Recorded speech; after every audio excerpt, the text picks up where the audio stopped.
Welcome to EPG Pathshala in Computer Science. This is a series of lectures on computer networks. Today we will be looking at quality of service in computer networks. The way quality of service is implemented in networks, what are the techniques that are required for quality of service. So we will start off with the requirements. We will look at the issues that are there in terms of providing quality of service. And we will also take a look at the various techniques that are used. So we will do an overview of the techniques and then we may look at some of these techniques in detail in subsequent lectures. So if you look at network performance and quality of service, so what are the demands that an application normally has from a network? So these are something which are very obvious. Obviously all applications require adequate bandwidth. In fact, they keep asking for more bandwidth. And typically they require less delay, less or no jitter. Remember that jitter is the variation in the delay. There are many applications which cannot tolerate a variance in delay, especially real-time applications.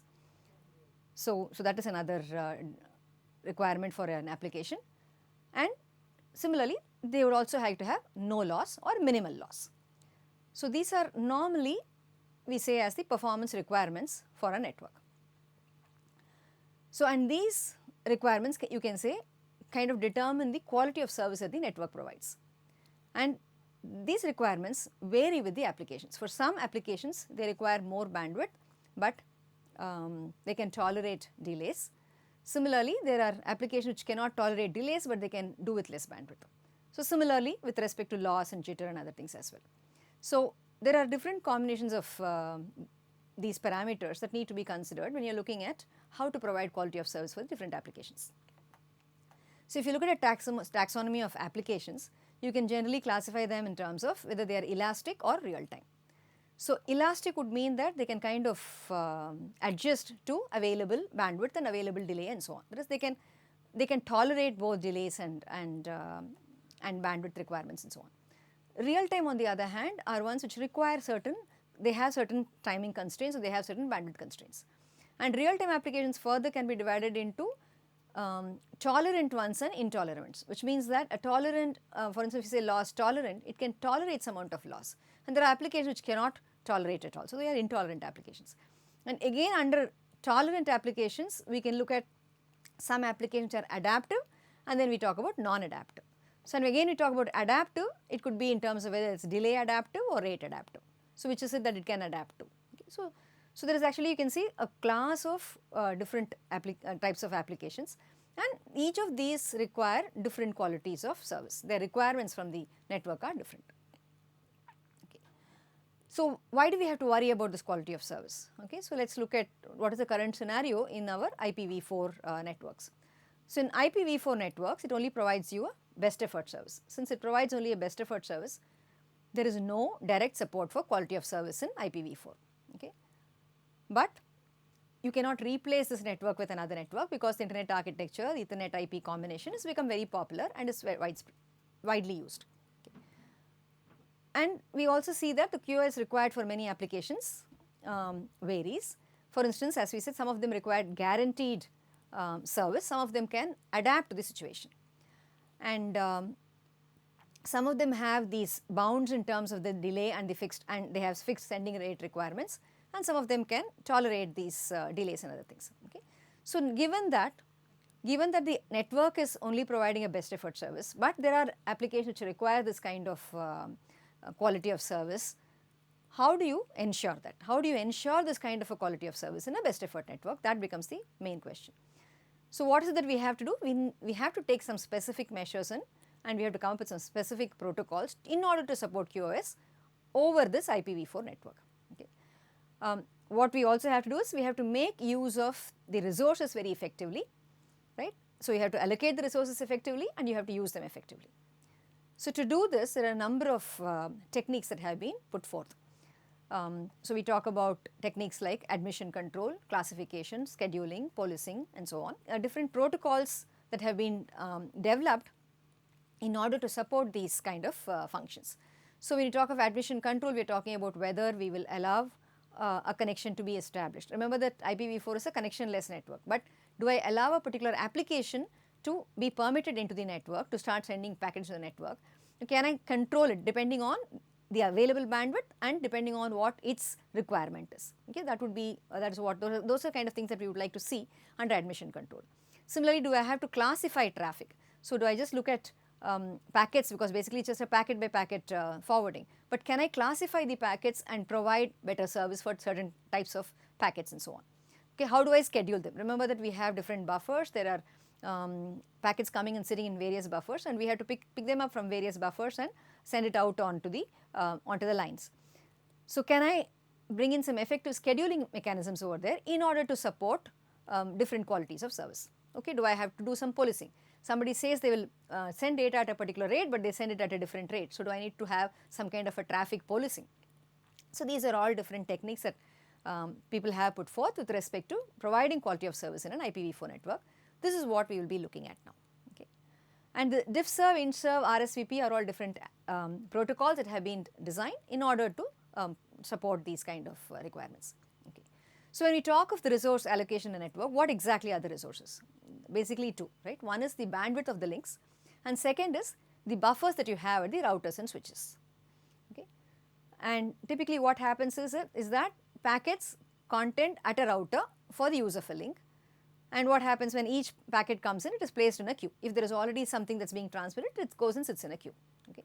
So, when too many packets are contending for the same link, what happens is the queue keeps getting filled up, and if it gets filled up and a packet comes in, the queue will overflow and a packet will have to be dropped. Right. So, that will lead to loss of data, loss of packets. So, we are talking about use of these resources in such a manner. So, what we actually have to do is use these in such a manner that packets do not get dropped, that the queue does not become full, and you are able to support many applications. So, that becomes our basic problem. So, but let us look at what are the issues that we have in this resource allocation. Now, given that we are talking about a packet switch network as an IPv4, which consists of multiple links and switches, right, and routers. Now, the moment we say multiple links and switches, the capacity of each of these links varies. Okay. So, for instance, you could have more than enough capacity on the immediate outgoing link, right, but somewhere in the middle of the network, you may not have enough resources. Take this example for instance. So, let us say I have these edge nodes are connected by means of 100 megabit per second to a switch here.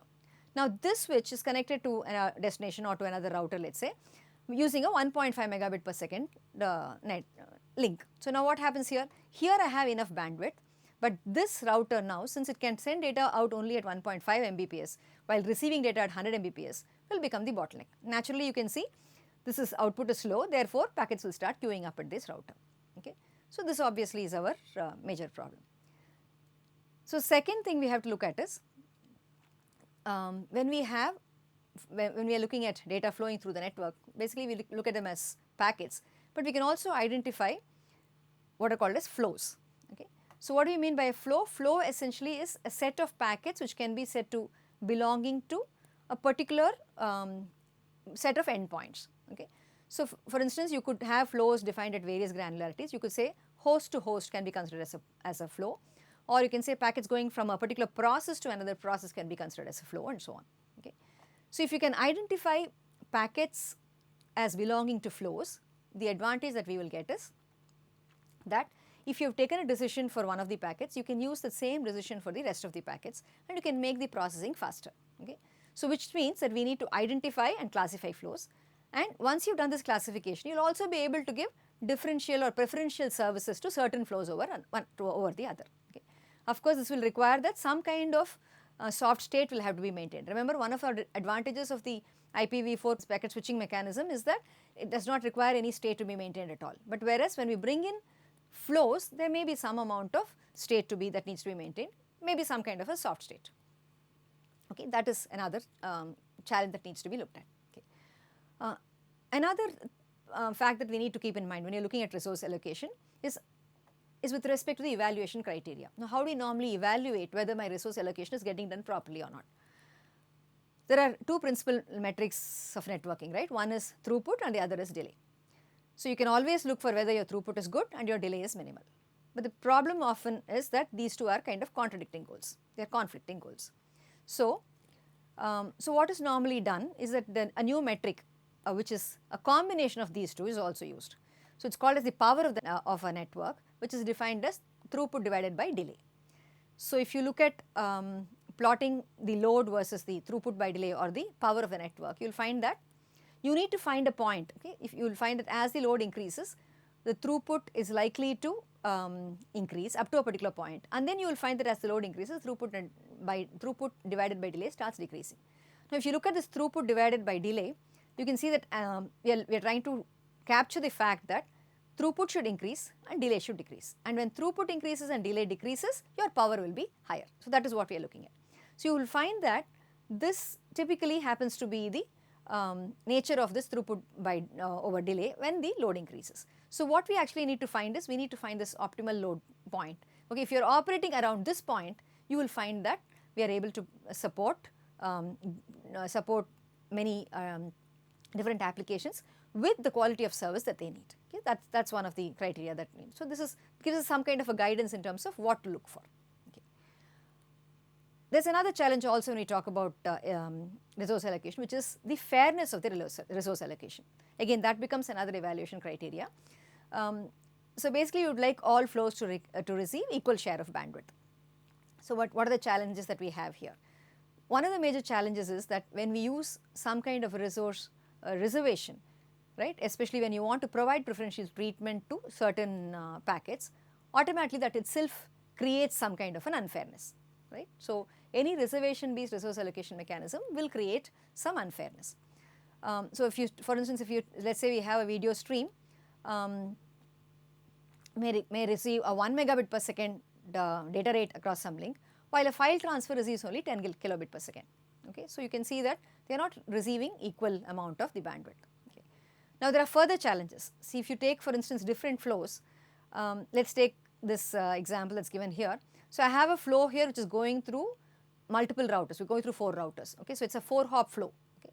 In addition to that, there are also some single hop flows which are kind of there at each of these links. So you actually have this 4-hop flow contending with 3 different 1-hop flows. Okay, so this fellow is kind of at a major disadvantage because he needs to be fighting with many more people at every stage. Okay, so but how do we handle these kind of situations, right? How do you capture this? How do you handle this? These are all very interesting challenges that we have in terms of how effectively resource allocation can be done.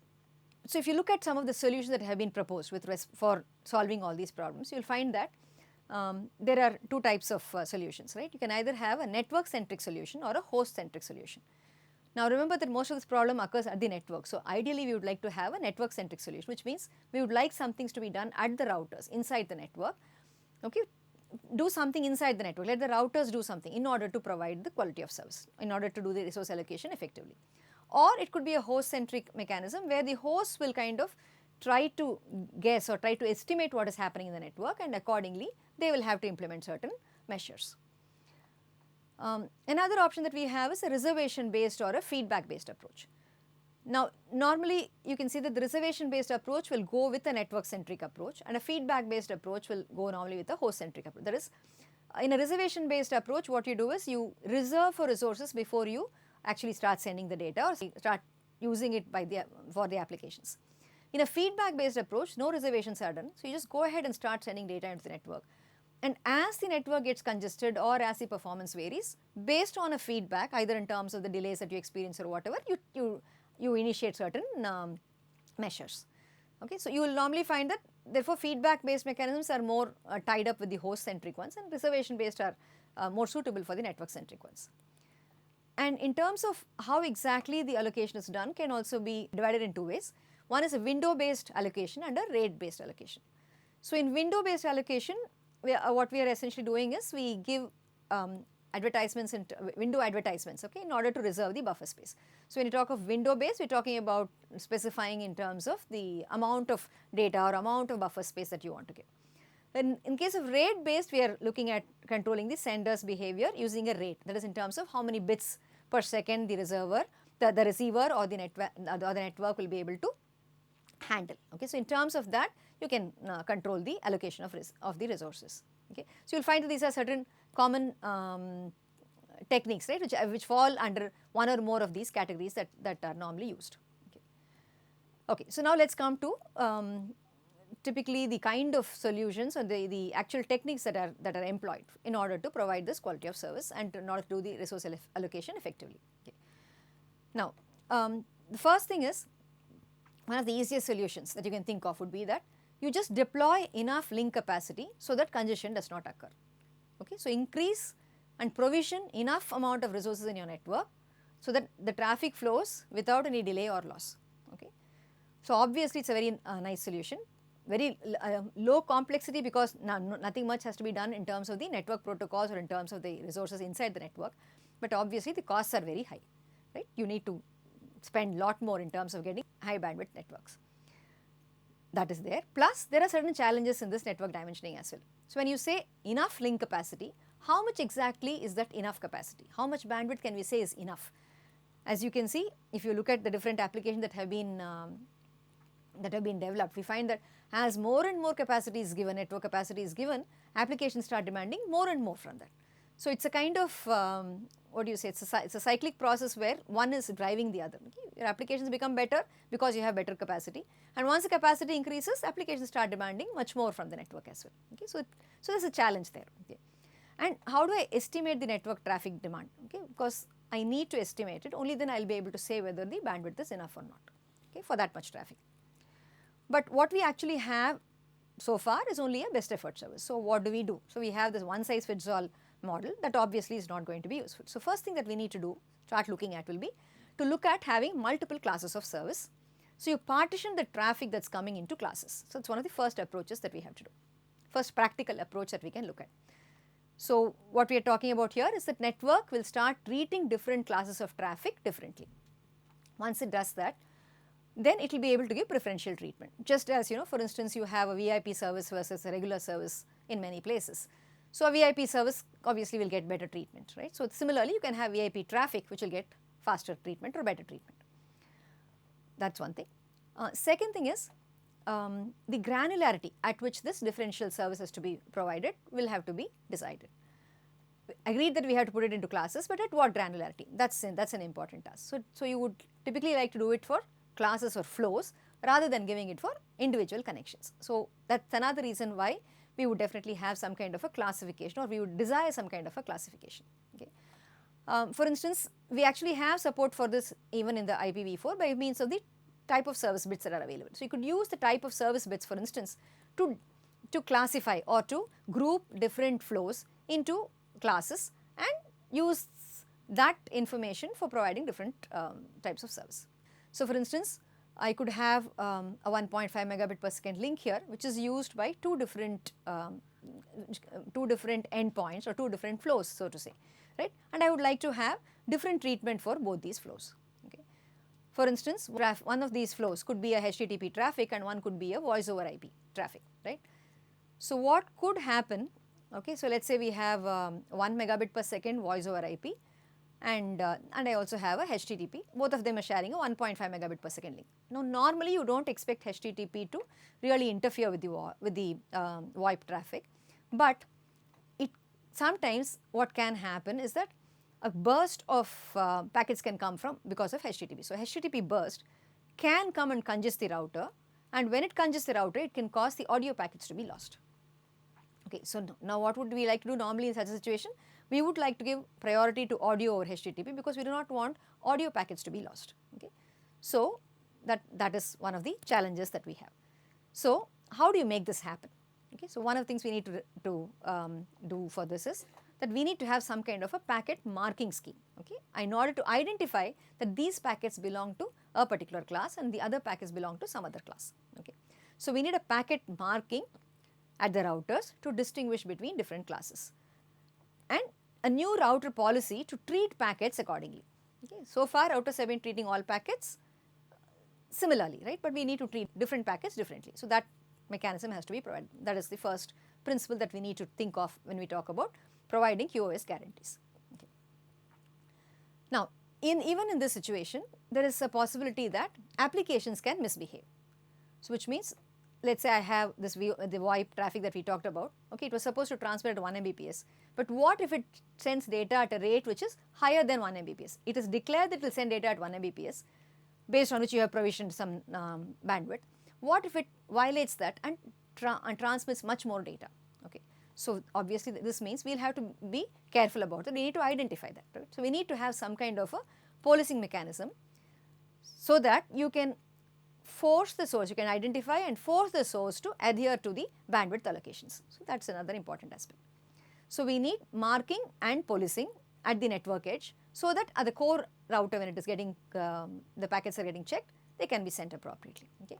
So at the edge, you can see that I need to do some kind of packet marking and packet policing so that I am able to regulate the flow of data, I am able to identify the different flows of data.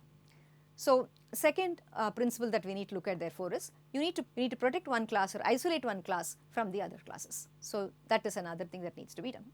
So if you look at different policing mechanisms that are normally used, okay, what is it that we want to do? We just want to limit traffic to not exceed the declared parameters.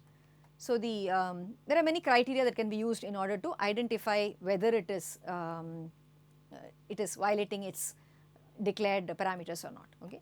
So one is you could look at it in terms of average rate over a long term. How many packets can be sent per unit time in the long run? This is one parameter that could be considered, but the crucial question that comes here is what is the interval length? Okay, for instance, when you say how many packets can be sent per unit time, so if you say for instance 100 packets per second and 6000 packets per minute, okay, you will find that both will have about the same average. So what is the time duration, right, over which, or the time interval over which we are looking at this amount of average rate that is to be done? Okay, that's another important question there. Similarly, we can talk about peak rate.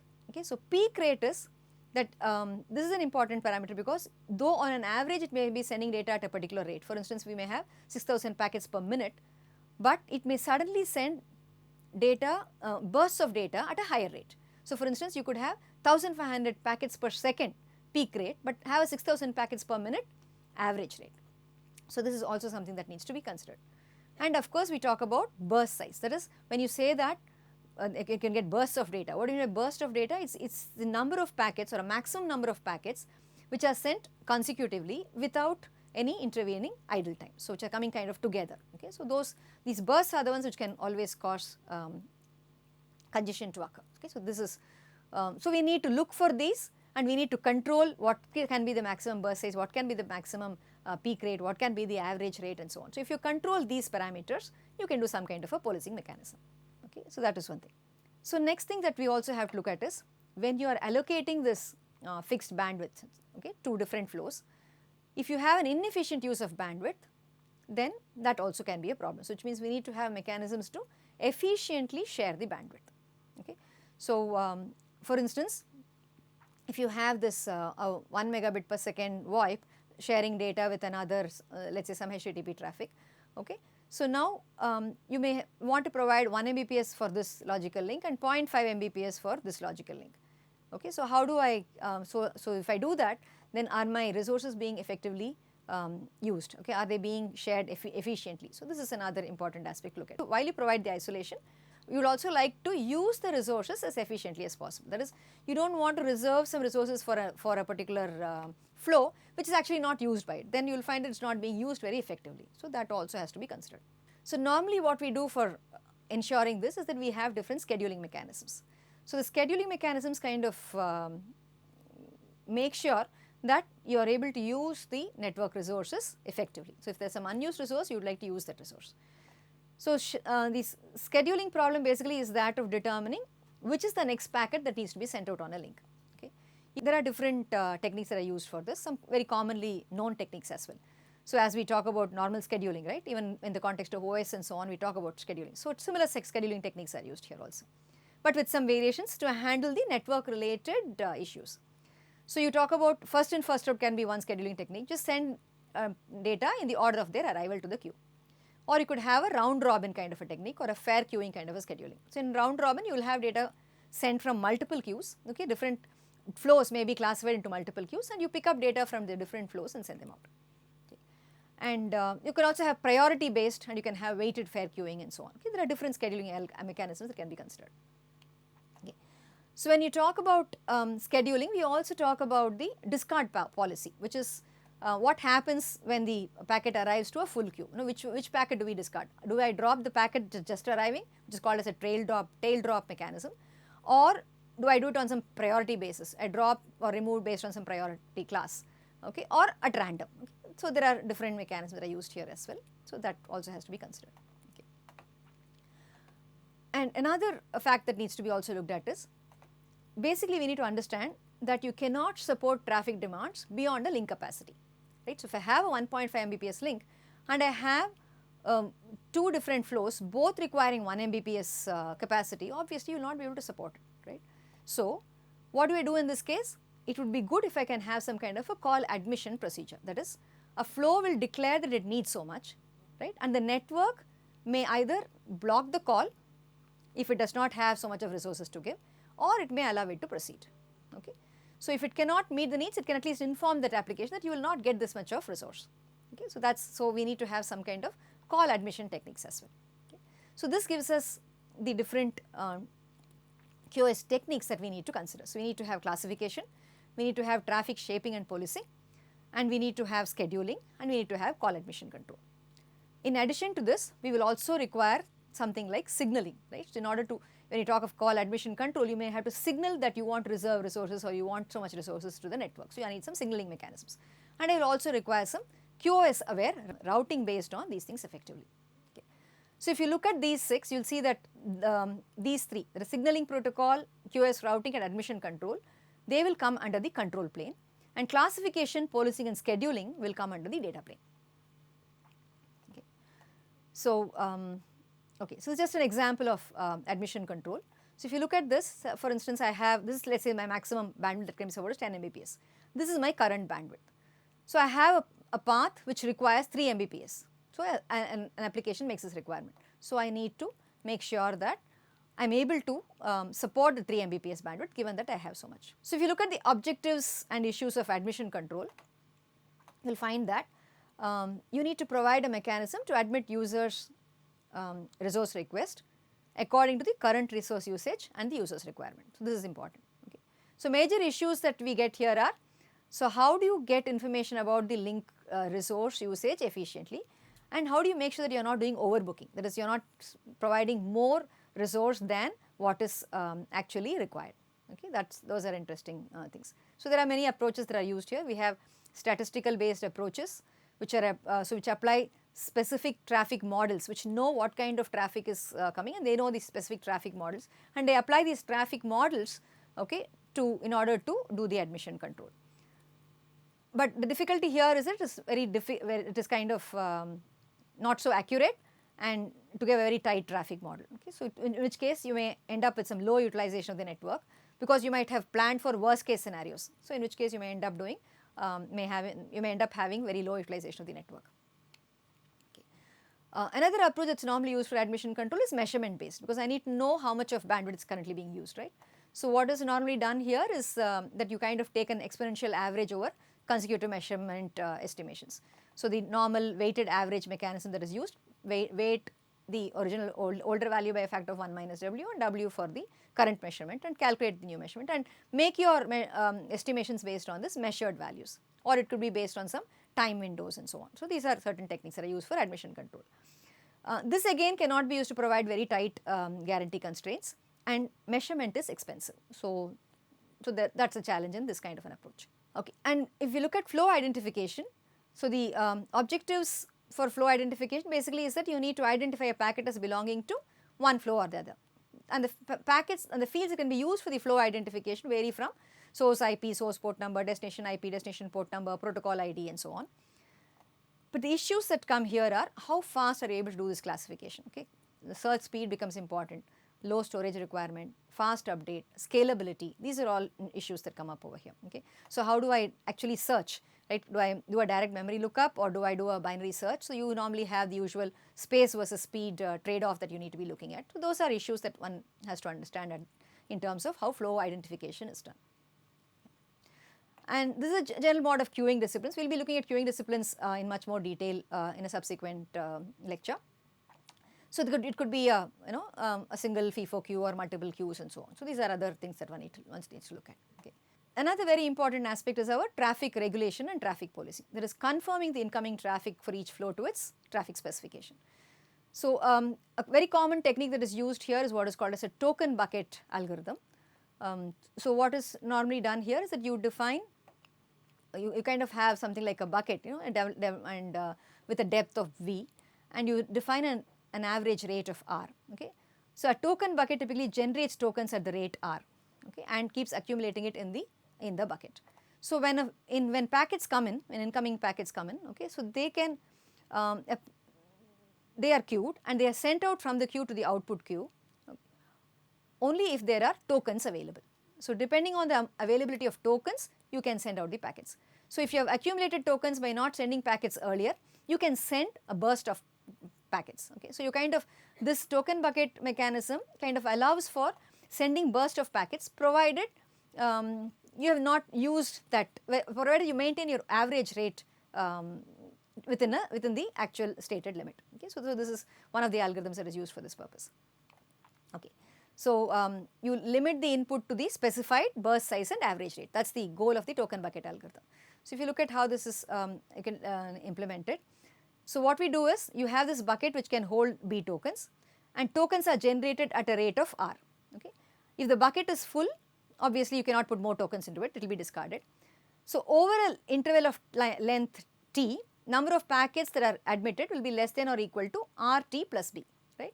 R into T is the rate at which the tokens are generated into the time, plus B refers to how much of tokens have been accumulated in the buffer. Okay. So that much amount of packets can be sent out. So if you look at this example, so let us say R is equal to 1, okay, you are generating 1 token per second, and I have a bucket of capacity 10. Okay. So if I have packets coming in here, let us say at t equal to 10 seconds, right, I have 10, nothing has been sent, so 10 packets, 10 tokens have been accumulated in the buffer. Now at t equal to 15 seconds, so when this packet 10 comes in here, there are 10 tokens available in the buffer, so this 10th packet with size 10 can now be sent out. Okay, I send this out. Now at t equal to 15 seconds, nothing else has been sent, so 5 more tokens have accumulated here, okay, but I need to send a packet of length 9, so I need to have at least 9 tokens before I can send it out. So what will happen now? At t equal to 19 seconds, you will find that you would have got the 9 tokens that are required, so you can send out this packet of size 9, okay, and this packet 5 of size 5 will be waiting. At t equal to 24, we will see that this packet can also be sent out. Okay. So once that you can see that the bucket kind of fills up and empties once the packets have been sent out. So you can kind of regulate the flow at the rate at which the data is sent out using this mechanism. With respect to packet scheduling, again there are multiple issues. We will look at packet scheduling also in detail subsequently. Okay. And packet discard, this is also another thing that we talked about, right? Whether you do a tail drop or you do an early drop with respect to discard management, that is also another important aspect. So these are also issues that need to be considered. So overall, if you look at a QoS guarantee scenario, you can see that all these different mechanisms have to be used together. Okay. So you need to have QoS sensitive scheduling, right, at the routers, right. You also need to have resource reservation that needs to be done, call setup, signaling and so on, traffic and QoS declaration, per element admission control. So if you put all these things together, we find that even in an IPv4 network, you are able to provide good QoS guarantees. So that is basically what is happening in today's network. So we will look at more details of these things in subsequent lectures. To summarize, what we have looked at in today's lecture is the various issues for supporting QoS in the IPv4 network and the various techniques, an overview of the various techniques that are used for that purpose. Thank you.